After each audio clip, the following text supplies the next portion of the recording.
Hello ladies and gentlemen, and welcome once again to my Metroid Prime on the Wii, the Trilogy Edition 100% speedrun. And here we are, in the first real area of the game, the Chozo Ruins. The Orphean, it was a tutorial area. Talon Overworld, we only really spent a minute and a half going from our ship to the elevator. But here is where the game really starts. This being a Metroid game, of course, you don't have to shoot everything that moves. The doors will very rarely ever lock up. It happens more often than not in games like Metroid Prime 3 or Other M, where the doors will lock up and combat's a lot more mandatory. But this being a Metroid speedrun, it's a good idea to ignore most of the enemies, unless they're really in your way. But this being the Chozo Ruins, the Chozo, of course, are the ancient creatures who raised Samus, developed her power suit, a very bird-like race. We've never seen them in an actual Metroid game, which is a real big downer, because they're one of the great mysteries of the game's story. Beings of great technological prowess, they actually constructed the Metroids themselves to combat a parasite on planet SR-388. But enough about that. This is Metroid Prime, and this is our first boss. Well, I wouldn't call this really a boss fight here on Talon 4. This is more of a mini-boss. Our first mini-boss here on Talon 4, the Hive Mecha. And, to bring up the Vanguard, the Ram War Wasps. Shoot red, and you win. This really is the first fight that's meant to teach you the importance of the radar in the upper left-hand corner. You'll see all the Ram War Wasps, that you can't keep them on screen at all times. They're just way too fast. So when they stop, you'll notice them actually stop. The dot stops on the upper left-hand corner. And very simple matter, shoot, dodge if the mood strikes you. They really don't do a whole lot of damage even on regular difficulty. On hyper mode maybe, but they're not too much of a pain to dodge anyway. But again, it really is just a tutorial to get you acquainted with keeping an eye on your radar every now and then. You never know when an enemy might sneak up behind you or something like that. So it's a good tool, and this is really the fight that gets you acquainted with that. Of course, your reward for beating the Hive Mecha is an orange token if you're playing the Trilogy version, but also the missiles. Samus's trademark form of firepower. In the original Metroid, it was pretty much your way of destroying things. The beam was really inefficient. In the original Metroid, the missiles were just what you used to destroy bosses, and obviously when you freeze a Metroid, that's what you use to destroy it. Not so much in this game, but we'll talk about that when we actually come across Metroids. But again, this is the Chozo Ruins, and this is where a lot of the story of at least the story of Talon 4 itself, gets told through the Chozo Lore. And the Chozo Lore is one half of the way the game tells its story, the other half being the pirate data. The pirate data kind of tells the here and now, like what's happened in the very recent span of time. When the pirates came to Talon 4, they found Phazon here. We'll talk about what Phazon really is after that. But the other part of the equation is the Chozo Lore, which tells the very distant past of Talon 4, when they first settled here, when the meteor hit 50 years ago. And there's a lot of really cryptic terminology that the Chozo use. They use phrases like the worm, the cipher, the cradle, and the Great Poison, which, if this is your very first time playing through the game, you'll hear about the Great Poison, and you'll think maybe that's the green crap that's defiling the Chozo Ruins.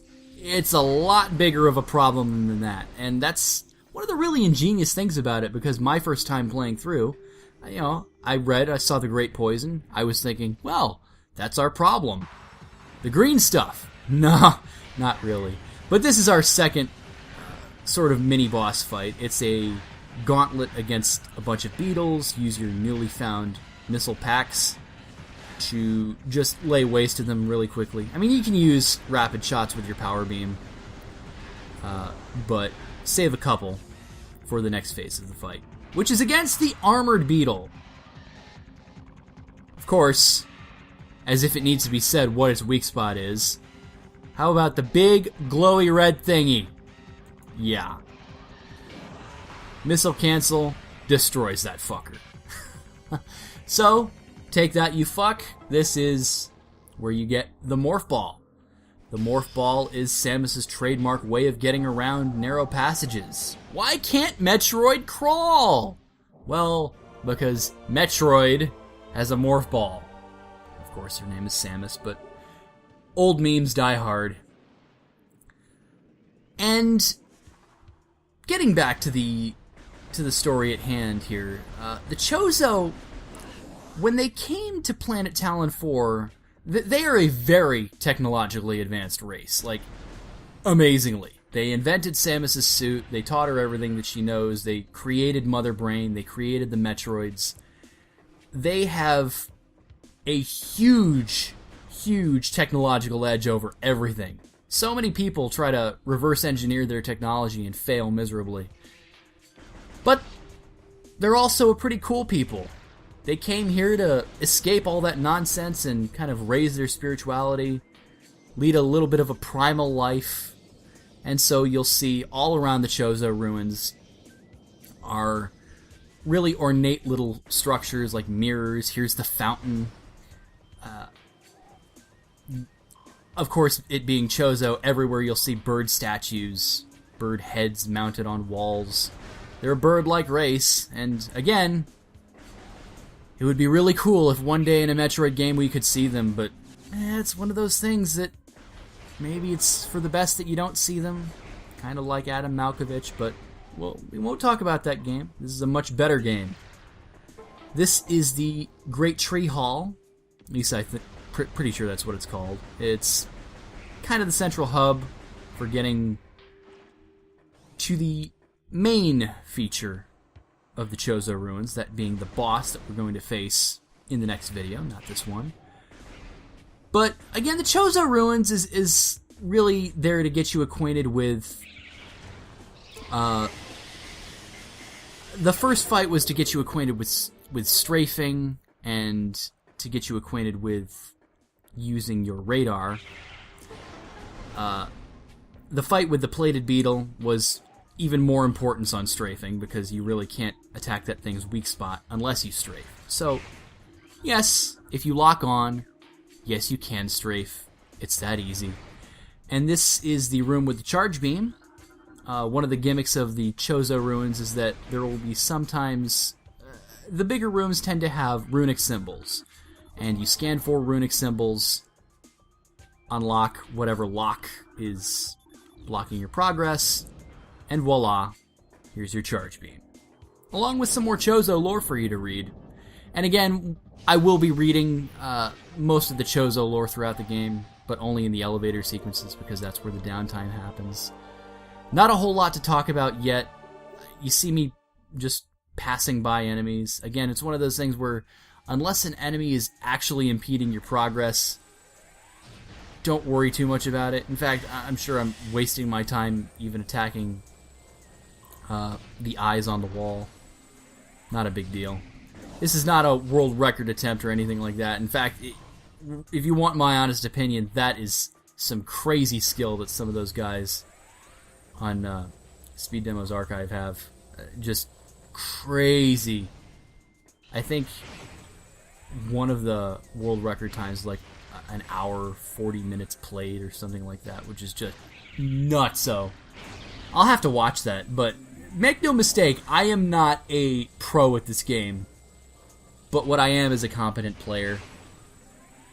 And this is really just a knee-jerk reaction from a competent player, kind of calling out an incompetent player.